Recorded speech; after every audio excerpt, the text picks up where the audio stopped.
Kayak ngono ya ngono, ning aja ngono, itu begitu ya begitu. Tapi ya jangan begitu. Ini kalimatnya jadi unik ya. Tapi ini penting menurut saya. Di banyak sesi kan sering saya bilang, di antara jalan untuk kita bahagia itu adalah tahu batas.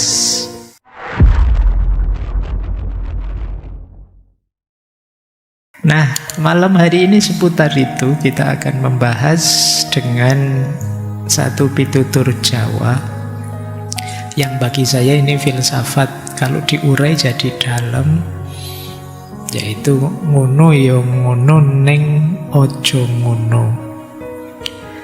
Ini saya agak bingung tadi nulisnya gimana ya, pakai O semua apa ada A-nya. Sudahlah, yang penting teman-teman paham ya cara yang dimaksud. Kalau lihat yang bagus sih ojo itu tulisannya aja. Tapi ya yang membacanya ojo. Itu yo-nya itu saya tulis A apa yo yo. Ah sudahlah yo ya les podo ngerti nih. Kalau kata pepatah Arab itu alim wal alim kafa bil isyarah. Orang pinter dan orang pinter itu cukup dengan isyarat. Tidak harus detail, dehem saja sudah paham maunya apa. Ya, kita mulai nggih, bismillah. Kalau diterjemahkan dalam bahasa Indonesia mungkin masih ada yang rooming.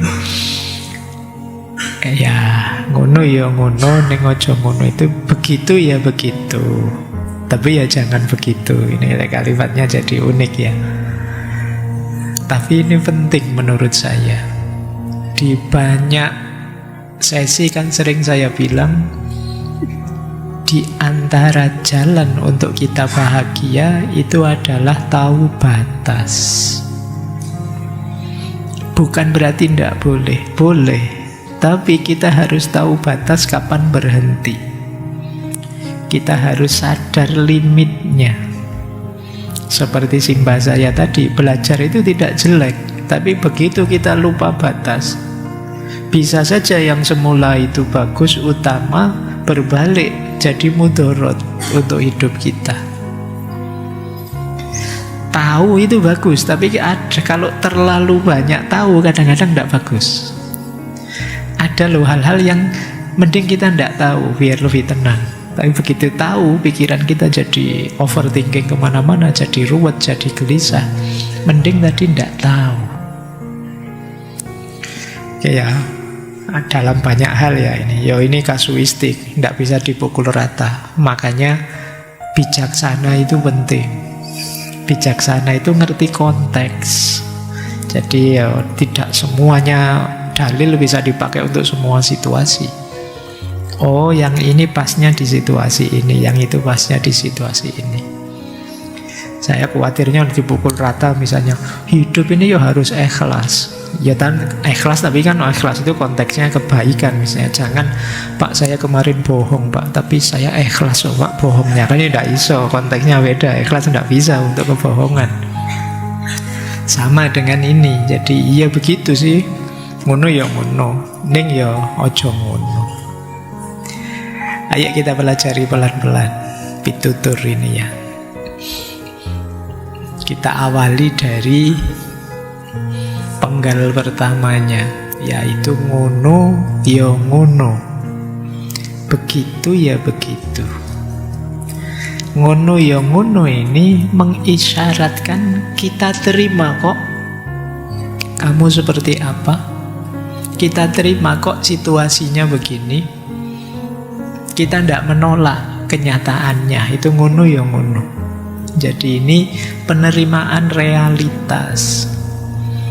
Kalau kalian bicara kalimat ini di depan orang, ngono ya ngono tapi ya ojo ngono, itu sebenarnya di awal itu kita menerima apa yang dia lakukan, apa yang dia katakan, dan itu sah-sah saja. Saya akui hakmu, saya akui cara pandangmu, saya akui perilakumu, boleh, memang sah kamu melakukan itu. Nah itu diterima awalnya, tidak dibantah kok. Jadi fase awal ini bagi saya ini fase penerimaan dan fase netral. Sebelum nanti kita kritisi karena ada kemungkinan batas yang dilanggar. Jadi tidak kok ujuk-ujuk langsung ditabrak gitu, enggak. Saya terima, ngono ya ngono. Jadi ini kalimat awal ini penting. Kenapa sih Pak kok enggak tiba-tiba ojo ngono? Jadi kan kalau tiba-tiba ojo ngono itu kita tolak 100% sekaligus dirinya. Tapi kan sebenarnya ada yang boleh, itu memang hakmu. Hanya saja kamu berlebihan. Kayak Simba saya tadi, boleh kok saya belajar bahkan bagus, tapi begitu berlebihan jadi masalah. Nah, ini penggal pertama. Maknanya penerimaan. Jadi tidak menolak. Aku akui hakmu, sah kamu melakukan itu. Tapi ning ojo ngono. Ning ojo ngono ini batasan etisnya. Jadi ojo ngono itu menunjuk kamu sudah berlebihan. Ada hal buruk yang mungkin terjadi kalau kamu tidak berhenti. Jadi tindakan yang tadinya sah itu bisa jadi berlanjut jadi tidak etis lagi. Mungkin malah merugikan orang lain. Tidak pantas melakukan itu. Jadi contohnya, yo kamu mau kaya boleh sih, tapi yo jangan dengan cara korupsi, dengan cara nipu. Jadi kaya itu hakmu, tidak apa-apa. Kalau kamu kerja keras bisa kaya, tidak apa-apa. Ingin pinter juga boleh. Tapi yo, itu yang dimaksud ojo ngono itu, neng ojo ngono itu penggal belakangnya itu batasnya. Jadi di sini berlaku prinsip kewajaran dan keseimbangan. Punya keinginan, punya tujuan itu boleh saja, tapi tetap cara mencapainya harus benar. Jadi jangan berlebihan. Kayak, jadi yang pertama penerimaan, yang kedua baru batasan. Setelah diterima, ditunjukkan batasnya. Itulah ngono ya ngono, neng ojo ngono. Ini dalam segala hal. Filsafat ini nanti mirip dengan jalan tengahnya Aristoteles, mirip dengan Imam Ghazali, Ibnu Miskaweh yang sebenarnya ya melanjutkan etik model Aristotelian. Jadi yang tidak ekstrim itulah yang baik. Jadi tidak berlebihan. Saya ngambil contoh banyak tadi ya, saya membayangkan ini sebenarnya sehari-hari sering sekali kita temukan. Termasuk hari ini kita akan ada bencana besar, banjir di mana-mana. Itu bagi saya karena banyak orang lupa ngerem. Sehingga banjirnya tidak cuma banjir air kan, kemarin itu banjir kayu. Itu pasti karena lupa ngeremnya, tidak dikalkulasi kapan kita harus berhenti. Nah itu banyak contoh saya kasih perimbangan ngono yo ngono neng ojo ngono antara persetujuan dan teguran. Misalnya kalau dalam politik ya, yo punya jabatan, mengincar kekuasaan itu yo boleh sih. Menggunakan kekuasaan itu boleh, tapi tentu saja yo jangan digunakan untuk yang negatif. Jangan menindas, jangan memperkaya diri, jangan korupsi. Itu ning ojo ngononya. Kalian juga begitu. Ingin belajar, ingin dapat nilai tinggi, ingin lulus tercepat, terbaik, sah. Tapi yo jangan dengan cara nyontek saja. Tapi yo jangan minta jasanya ChatGPT terus. Tapi yo gitu loh. Itu ning ojo ngono. Ya, ada batasnya. Hubungan asmara itu saya contohkan, bayangan saya ke situ. Yang terbayang kalian mesti minta contoh ini. Cinta ya, suka seseorang ya, tapi yo jangan nabrak norma dong, jangan nabrak tatanan dong. Nah, Pak, saya terlalu jatuh cinta, Pak. Iya, tapi kan kalau ke situ ndak boleh, sudah punya pasangan dia. Nah, itu namanya neng ojo ngono. Cintamu ndak salah, hakmu mencintai siapa saja, tapi ya ojo ngono, dia sudah ada yang punya, kamu juga sudah ada yang punya, masa masih nyari lagi? Karena ini neng ojo ngono. Oke ya, baik. Terus medsos, orang ngeritik, menyatakan pendapat di medsos oke saja, hakmu, itu kebebasan berekspresi, tidak ada orang ngelarang. Tapi yo pastikan manfaat lah, pastikan ada gunanya biar nggak sia-sia. Jangan hanya isinya ujaran kebencian, hoax, cyberbullying, ngapain? Buang tenaga, buang energi. Tidak mentang-mentang bebas berekspresi terus kita lupa batas. Jadi kan sering itu kan ada kasus semacam ini, apa pelecehan, pencemaran nama baik dan lain sebagainya. Dulu ada ramai sekali kasus itu di barat, orang bikin kartun nabi secara melecehkan. Alasannya kebebasan berekspresi, alasannya hak. Itu dia hanya sampai ngono ya ngono, belum nyampe ning ojo ngono. Jadi belum sampai pemahaman tentang batas. Kebebasanmu berekspresi itu tentu saja terbatasi juga oleh kebebasan orang lain, termasuk kebebasan orang lain beragama. Tidak bisa kamu sembarangan, kan hak saya mau bikin, iya sih. Tapi ya kalau kamu nabrak orang lain, tentu saja orang lainnya marah. Nanti kalau dia balas, kamu juga jangan marah. Dia kebebasan berekspresi juga nanti balesnya. Nah, itu contohnya. Ngono ya ngono, neng ojo ngono. Termasuk saingan bisnis, gaya hidup tertentu. Jadi iya sih, gaya itu hakmu, tapi yo jangan sampai ganggu ketertiban orang lain. Pak, saya boleh nggak Pak ngaji pakai celana dalam saja? Kan hak saya. Kan itu iya sih, hakmu, tapi yo selain menyusahkan orang lain, apa ndak masuk angin kamu di sini. Ini masjidnya banyak AC-nya sekarang. Ya, jadi iya kamu bisa berkostum apa saja, cuma kan ya neng ojo ngono. Gaya hidup yang manapun, jadi neng ojo ngono. Jangan sampai ada mudorot dari yang baik-baik yang kamu lakukan. Oke ya, semoga sudah mulai tergambar maksudnya ngono ya ngono, neng ojo ngono. Mengapa begitu?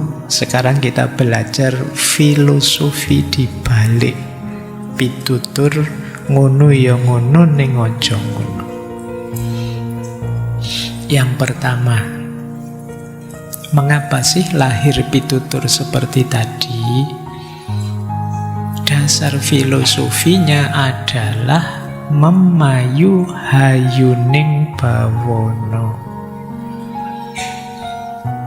Ya, ini dulu pernah kita bahas satu sesi penuh, kalau saya tidak salah ingat,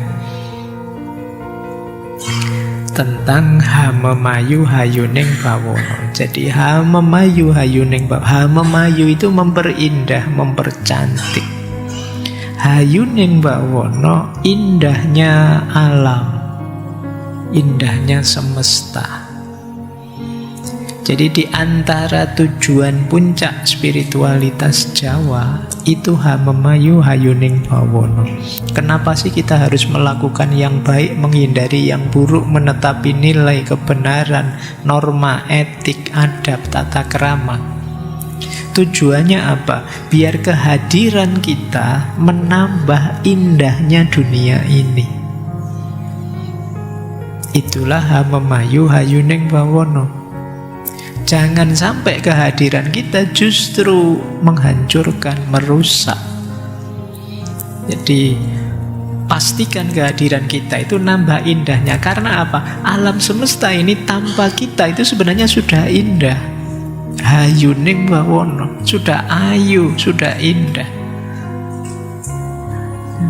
Dengan ritme, dengan hukum alamnya. Semua makhluk setia dengan ritme hukum alamnya. Yang bisa tidak itu hanya manusia. Yang bisa mengacaukan ritmenya, menghancurkan tatanannya itu manusia. Maka ayo dipastikan kehadiran kita adalah variabel yang memperindah, bukan variabel yang justru menghancurkan. Ya, seperti tadi saya jelaskan ilustrasi bencana yang kita hadapi sekarang, mungkin karena kita tidak punya filosofi ini atau lupa dengan filosofi ini hari ini. Kita mengejar senang kita saja, mengejar enak kita saja, tanpa mempertimbangkan apakah kehadiranku bagi alam, bagi semesta sekelilingku itu variabel yang memperindah atau menghancurkan. Kan kalau dalam Al-Quran kan sudah diramal oleh para malaikat itu kan. Qalu ataj'alu fiha may yufsidu fiha wa yasfikud dima. Para malaikat protes, ya Allah, apa engkau akan menjadikan khalifah orang yang nantinya akan merusak saja di bumi dan mengalirkan darah. Jadi malaikat sudah tahu sebenarnya potensi kelakuan kita besok di muka bumi. Tapi Allah sayang sih sama manusia. Allah itu sangat cinta sama manusia. Meskipun diprotes para malaikat, jawabannya Allah, inni a'lamu ma la ta'lamun. Aku lebih tahu apa yang kalian tidak tahu. Itu seperti kalau ada orang kok ngeritik orang yang kita cintai, itu kan kita membalasnya, kalian tahu apa, saya yang tahu tentang dia. Ini sebenarnya bahasa cinta sih, belum bahasa kenyataan. Dalam kenyataannya memang manusia sering yufsidu fiha wa yasfikud dima. Ya, semoga ayat ini sebenarnya mungkin diturunkan pada Nabi untuk mengingatkan kita, manusia, kalian punya potensi ini loh, potensi merusak dan mengalirkan darah. Hati-hati. Nah, orang Jawa menerjemahkannya hamemayu hayuning bawono. Jadi kebebasan kita tidak boleh mengganggu indahnya semesta. Tindakan bebas kita yang manapun, jadi kaya, jadi pinter, jadi hebat, itu sah jika tidak diiringi kerusakan. Kaya boleh, tapi jangan mencuri, jangan pakai korupsi. Kaya boleh, tapi tidak harus kemudian menghancurkan hutan-hutan. Ini namanya hamemayu ayuneng bawono. Dimaknai juga kepentingan orang banyak harus kita letakkan di atas kepentingan pribadi. Jadi kalau kita punya kesenangan A, tapi kesenangan ini nabrak banyak kesenangan yang lain, termasuk kesenangan semesta lingkungan di sekeliling kita, ya kita harus bisa ngeremnya. Ini namanya memayu hayuning bawono. Alah, contoh simpel ya kalian, ini agak desekan malam hari ini. Mungkin banyak yang silau sih, tapi sebenarnya pengen selonjor kakinya. Kalau selonjor rasanya mungkin lebih lega. Tapi kenapa kalian tidak mau selonjor? Kasihan Pak, yang lain nanti kena kaki saya. Banyak yang terganggu nanti.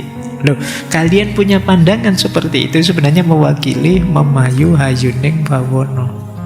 Kalau di skala kecil ini kalian mampu, harusnya nanti di luar juga pertimbangan serupa muncul. Sebelum melakukan apa saja, coba tanya, ini ganggu orang enggak sih? Ada yang terganggu nggak kalau saya melakukan ini? Itu yang disebut hamemayu hayuning bawono. Saya nyetel musik keras-keras kayak gini malam-malam, ganggu nggak sih?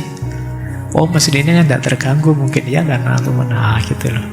Jadi ini namanya hamemayu hayuning bawono. Itulah nanti yang mendasari ngono ya ngono, ning aja ngono. Boleh kok kaya, boleh kok seneng, tapi yo hati-hati, jangan sampai efeknya merusak, ojo ngono. Baik. Jadi kepentingan diri ketika itu berkaitan dengan kepentingan orang banyak, ya kepentingan orang banyak, kepentingan semesta kita letakkan di atas kepentingan kita. Kalau kebebasan kita pribadi misalnya mengacaukan, menghancurkan, ya tentu saja kita harus bisa membatasinya. Itulah hamemayu hayuning bawono. Baik, ini yang pertama. Semoga tidak lupa ya. Di antara amanat kita adalah memperindah alam semesta. Adanya manusia adalah faktor yang mempercantik, bukan faktor yang menghancurkan. Filosofi kedua yang mendasari ngono ya ngono ning aja ngono adalah filsafat tentang eling lan waspada. Ini dulu kita jelaskan panjang lebar waktu kita membahas tentang Semar. Jadi manusia Jawa itu dituntut senantiasa eling lan waspada. Sadar diri, sadar posisi, sadar mental batin kita, sadar tujuan, sadar akibat. Itu eling yang langsung. Jadi kita dituntut senantiasa sadar. Eling itu ketika kita bisa menjaga diri tidak hanyut oleh nafsu dan emosi. Ini namanya eling. Misalnya kita sedang sangat marah misalnya, itu biasanya terus pikiran gelap. Terus teman kita, eling, sadar, kembalikan akal sehatmu. Itu namanya kemampuan eling.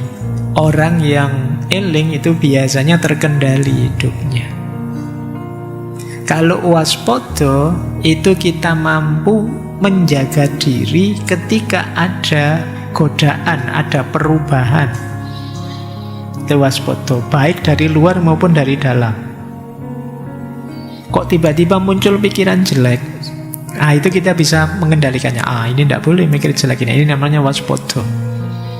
Atau dari luar ada teman ngajak jelek, tidak boleh ini kayak gini ini. Ini namanya waspada. Orang kalau senantiasa eling lan waspada, tentu saja dia akan sadar batas. Sehingga mudah nanti menerapkan ngono ya ngono ning aja ngono. Jadi senantiasa sadar. Kayak saya ngomong, saya kadang-kadang kalau ngomong panjang gitu tiba-tiba saya sadar, ini apa teman-teman paham yang saya omongkan? Terus direm. Alah sudahlah, kalau tak perpanjang mungkin tambah ngantuk mereka. Nah, ini kesadaran dari dalam. Atau ada godaan dari luar, distraksi apa gitu yang membuat perhatian kita teralih. Terus jadinya kita tidak waspada. Maka eling dan waspada jadi kuncinya hidup. Nah, ya kalau diuraikan, eling lan waspada itu membuat kita senantiasa sadar, hati kita senantiasa hidup. Kita juga sadar kita tidak sendirian. Jadi kita ini berjaringan dengan orang lain. Kita juga berjaringan dengan alam semesta. Kita sadari kita ini saling terkait. Jangan dikira kalau alam hancur kita baik-baik saja. Sekarang buktinya kelihatan. Waktu bencana. Jangan dikira kalau kamu hebat tapi lingkunganmu tidak hebat terus oke-oke saja. Orang di sekelilingmu itu berpengaruh padamu. Jadi kita ini berjaringan. Ayo kita sadari terus kondisi itu. Ini nanti yang membuat kita jadi ngerem. Sekali-sekali saya pingin agak jahat gitu, tapi ndak nanti gitu, berpengaruh ke teman saya, mau tak prank ini teman saya, nanti kecewa, persahabatan putus dan lain sebagainya. Ini berarti kita senantiasa eling lan waspada. Yang pertama maknanya eling itu senantiasa sadar, waspada itu senantiasa awas, tidak lengah. Itulah nanti yang jadi rem, ning ojo ngono. Ini dasar filosofi kedua. Ada lagi dasar filosofi ketiga, meskipun di situ tulisannya 2. Ya, tidak apa-apa ya. Itu kalau pakai kitab kuning itu tulisannya 2i3, maksudnya 3. Ini tentang rasa, rasa. Dulu juga kita satu sesi bahas rasa ya. Jadi rasa itu bagi orang Jawa tidak sekedar emosi, tapi rasa itu semacam kompas, semacam sensor untuk orang bisa menemukan ini pantas, ini tidak pantas, ini patut, itu tidak patut. Orang Jawa punya terep, akui orang terep. Kayak tadi kamu ikut ngaji pakai celana dalam saja tidak pantas, tidak perlu ada undang-undangnya, dirasakan saja tidak nyaman. Oke ya, ini rasa. Jadi dia kompas dalam diri kita. Loh, kalau rasa ini hidup, kita itu tidak perlu terlalu banyak aturan kok. Tidak perlu terlalu banyak harus dikendalikan. Kita itu terkendali karena rasa bisa mengendalikan kita. Tidak enak, tidak nyaman, Nah, kayak gini berarti rasa kita masih hidup.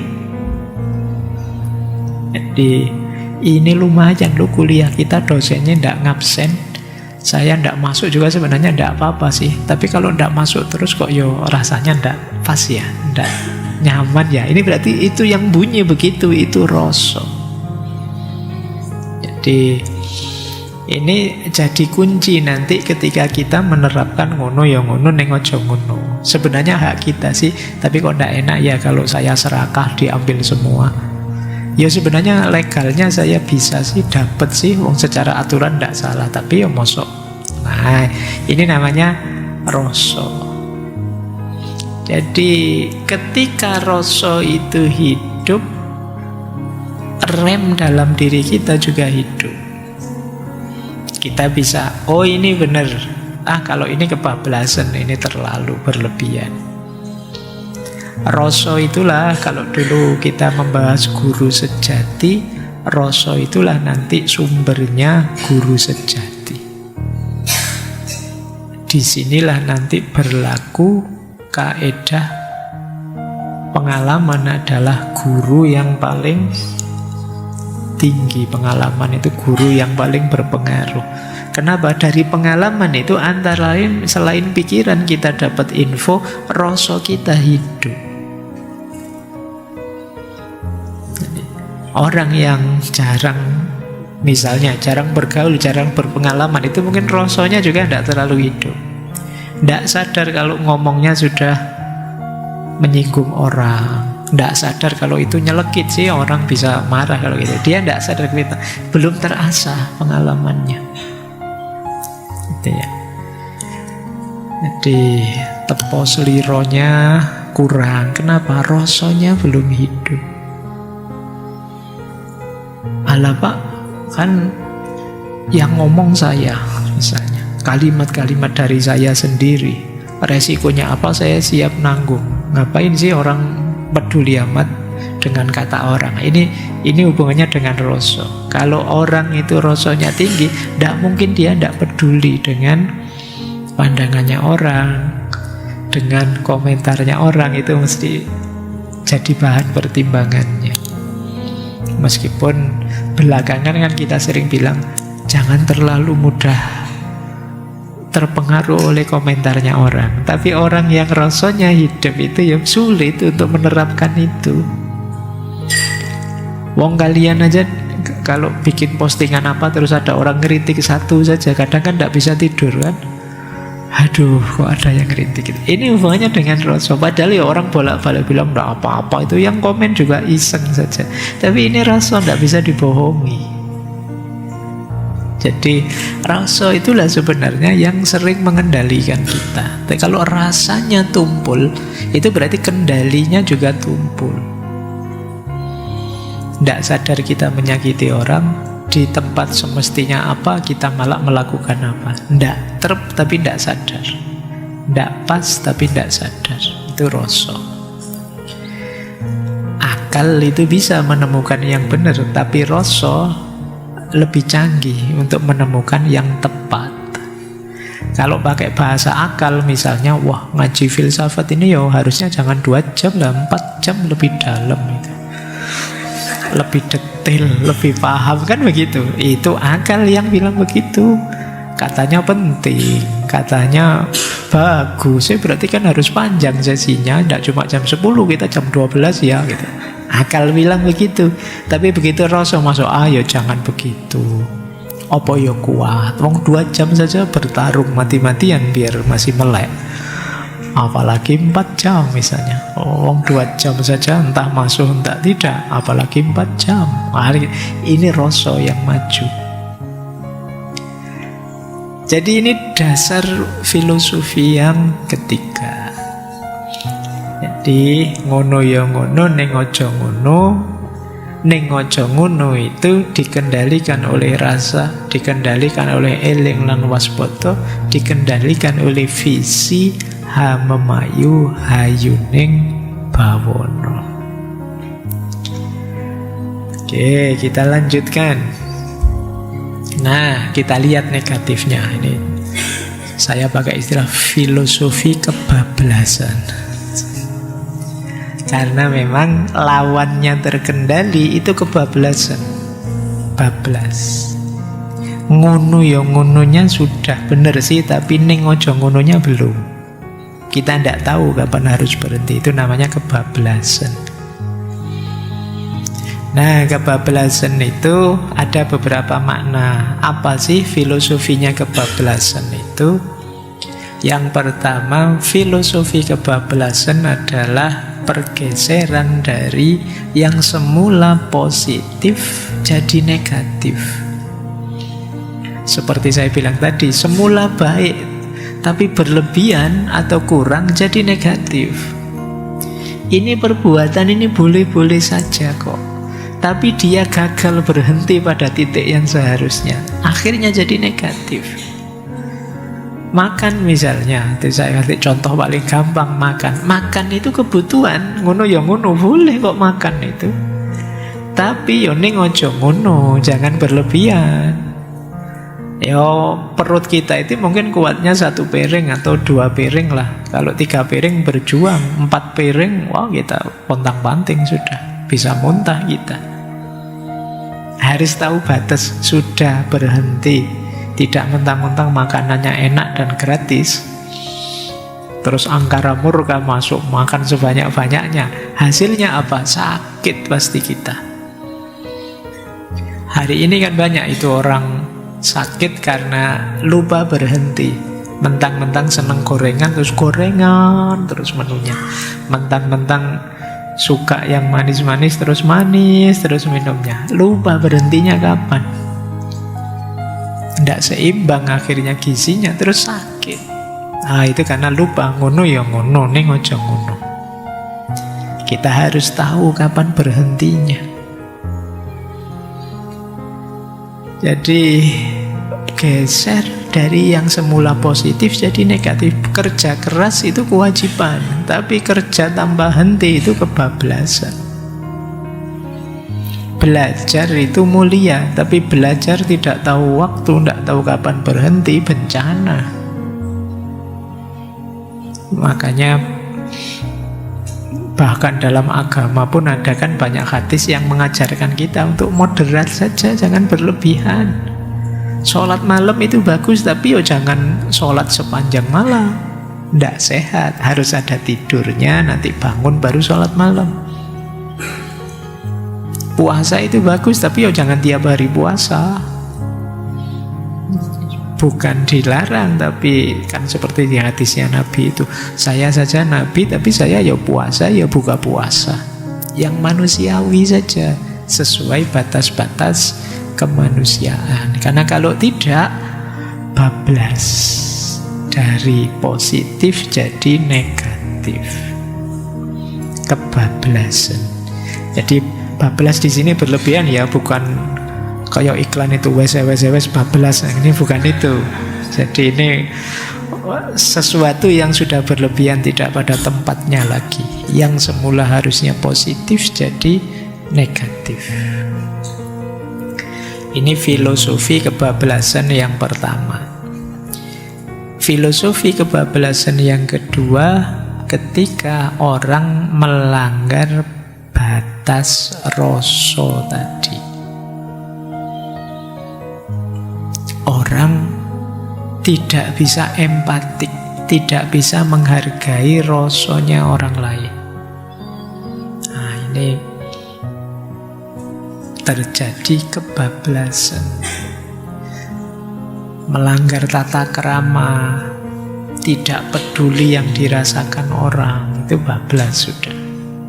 Dengan alasan hakku, dengan alasan ini kan milikku, dengan alasan saya biasanya begitu.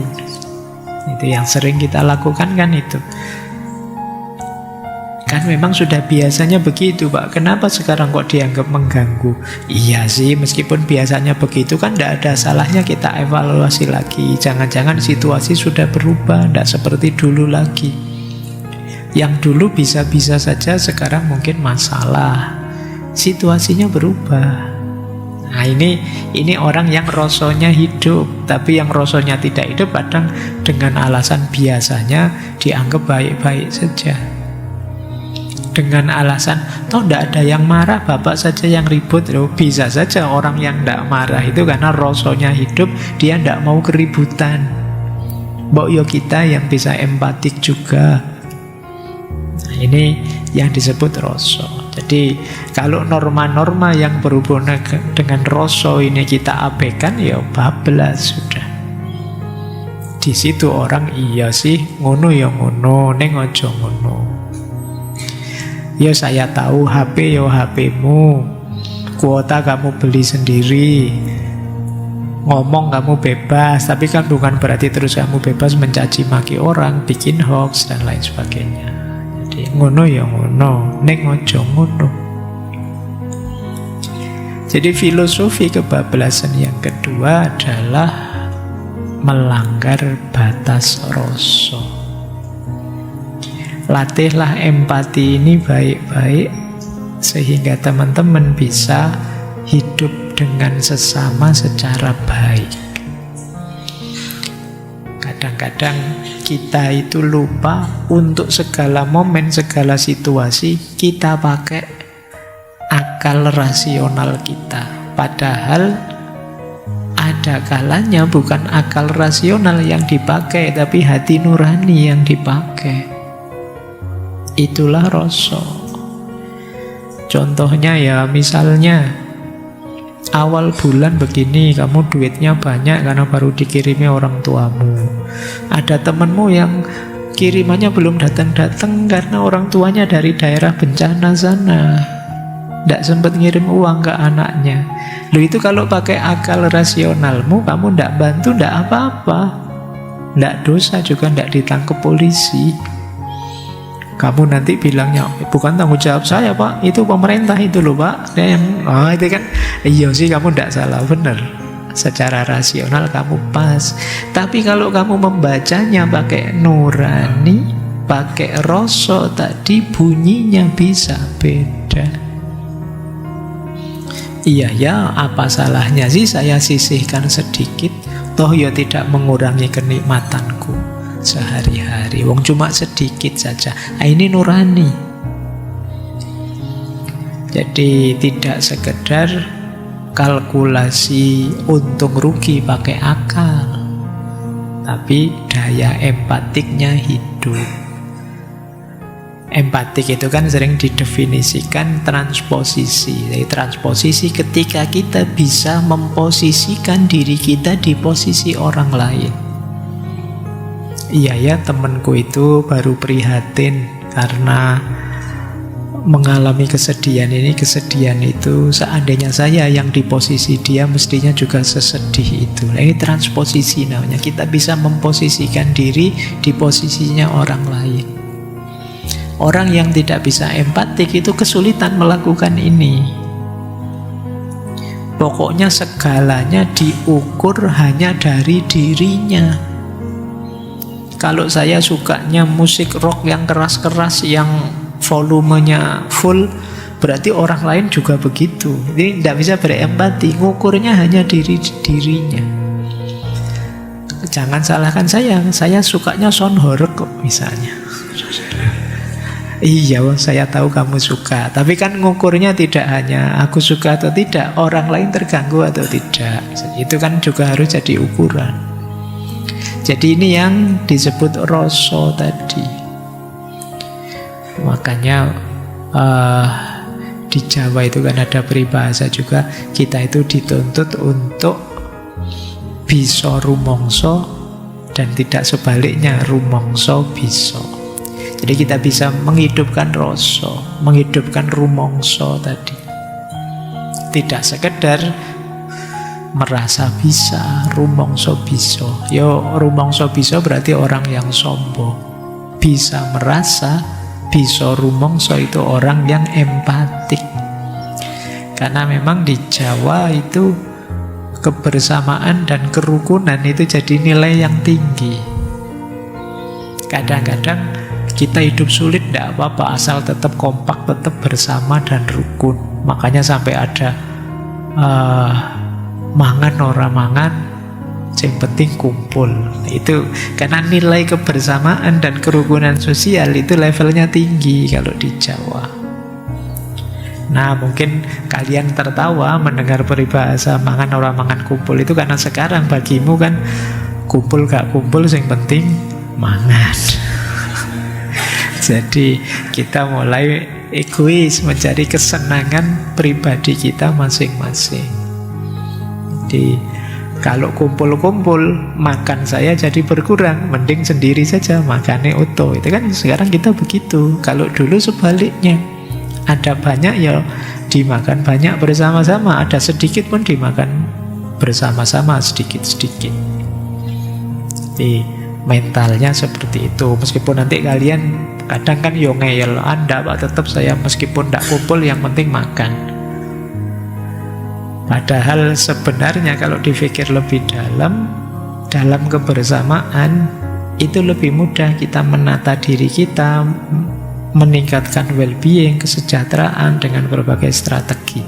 Karena manusia itu makhluk sosial kok. Kalau sudah kumpul kita bisa saling membantu. Bagaimana? Jadi tidak makan pasti bisa makan lah. Makanya terus peribahasanya mangan ora mangan, yang penting kumpul. Nilai kebersamaan dihargai tinggi. Itulah rasa. Yang ketiga, filsafat kebablasan. Yang ketiga, kapan kebablasan terjadi? Ketika eling lan waspodonya hilang. Orang jadi lupa diri, tenggelam dalam nafsunya atau kersonya. Dia gagal mengendalikan hawa nafsunya.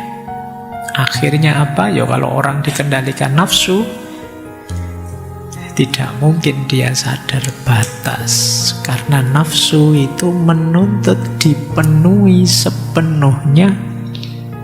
Bahkan kadang-kadang ingin terus-terusan dapat, lupa berhenti. Di Al-Quran kan disebut itu alhaakumut takasur. Orang itu kalau sudah bernafsu mengumpulkan kekayaan itu biasanya ya lupa berhenti. Orang yang sudah terbiasa memanjakan nafsu juga lupa kapan harus berhenti. Ingin terus, ingin terus. Tidak eling lan waspada. Jangankan kebaikan untuk orang lain, kebaikan untuk dirinya sendiri juga kadang lupa. Sampai jatuh sakit, sampai tidak peduli anak istri, dan lain sebagainya.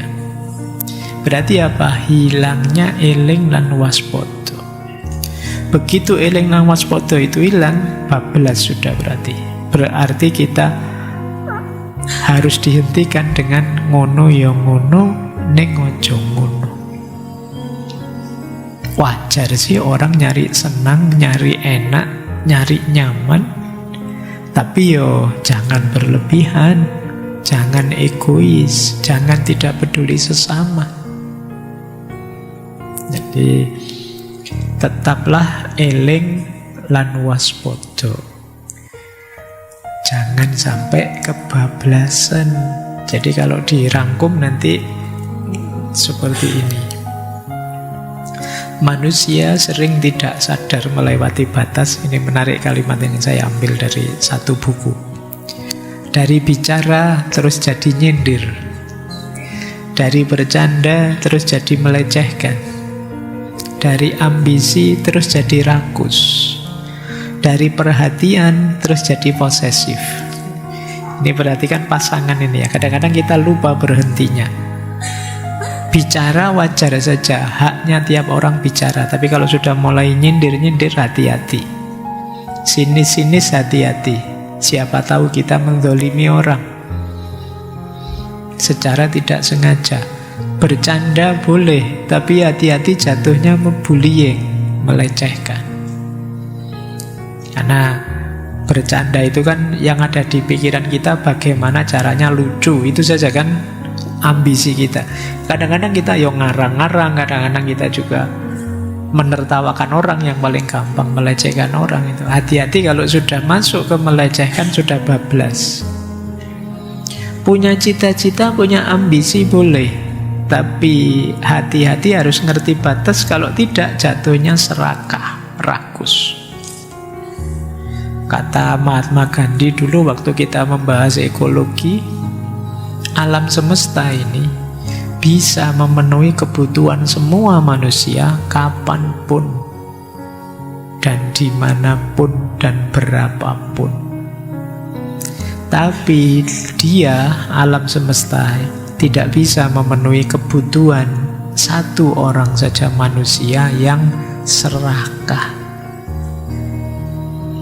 Jadi kalau sudah serakah itu sudah rakus, tidak tahu kapan berhenti. Tentang apa saja, bisa tentang harta, bahkan bisa juga tentang hal-hal yang baik. Misalnya, mungkin kalau mahasiswa itu sering yang membaca males, tapi download rajin. Ya kan, apa wae di download itu kan, tapi ndak ono sing diwaca. Download. Ada PDF-nya nggak? Itu kayak sering gitu ya. Mau disuruh beli buku nyari PDF-nya. Itu pun kadang dapat PDF-nya juga nggak dibaca. Tapi ditawari PDF lagi, senang lagi. Ayo, mana yang lain? Nggak ada yang dibaca satu pun. Ini serakah sih, semangatnya having, bukan becoming. Kamu pengen dapat. Nggak. Efeknya ke dirimu juga kecil. Ini namanya serakah. Jadi, makanya kata Imam Ghazali, bahkan ilmu pun tidak boleh serakah, harus ngerti pasnya. Yang oleh Imam Ghazali disebut hikmah. Kurang ilmu tidak boleh, kurang ilmu berarti bodoh. Berlebihan dalam ilmu, kata dia, ya tidak hikmah. Berlebihan dalam ilmu itu berarti ada banyak informasi pengetahuan yang tidak ada gunanya. Masuk di kepalamu, tapi gunanya buat apa tidak tahu. Segala informasi ada di sini. Artis siapa yang baru ketangkap selingkuh, artis siapa itu ono kabeh. Buat apa kamu tidak tahu? Ini berarti apa? Iya sih kamu orang yang berilmu, tahu banyak, tapi tidak hikmah. Ilmu yang hikmah itu mungkin tidak sebanyak itu yang kamu tahu, tapi bisa meningkatkan kualitas hidupmu, membuat kamu lebih mulia. Kalau kata Ki Hajar Dewantara, kelawan sastro ngesti mulya. Harusnya orang Indonesia itu mencapai kemuliaannya dengan sastra. Sastra itu dengan ilmu. Kalau ingin mengejar kejayaan bangsa ini, jalurnya ilmu, bukan politik, bukan ekonomi juga. Adanya di kualitas manusianya. Kualitas manusia itu yang garap pendidikan, ilmu. Maka kelawan sastra ngesti mulya. Cari ilmu yang pas, yang cocok, yang sesuai. Dan jangan serakah, tapi levelnya harus hikmah. Nah, kalau sudah mulai seperti itu, dari ambisi jadi rakus, yang terakhir itu dari perhatian jadi posesif. Ini jaraknya agak dekat ya. Perhatian itu bagus, tapi kalau sudah posesif, mengekang, memenjara orang, negatif. Jadi ya ngono ning aja ngono. Perhatian ya perhatian, tapi ya jangan jadi posesif gitu dong. Cinta ya cinta, tapi mbok jangan seketat itu sama pasanganmu, jangan ini ngono ya ngono ning aja ngono. Nah, kalau sudah kita sadar, jangan-jangan saya sudah nyindir orang ini, jangan-jangan saya menyakiti orang, jangan-jangan saya sudah rakus ini, jangan-jangan saya sudah posesif. Itulah alarm halus dari dalam dirimu. Kalau sudah sadar itu, wis cukup, ojo diterusno, wis meh kebablasan. Jadi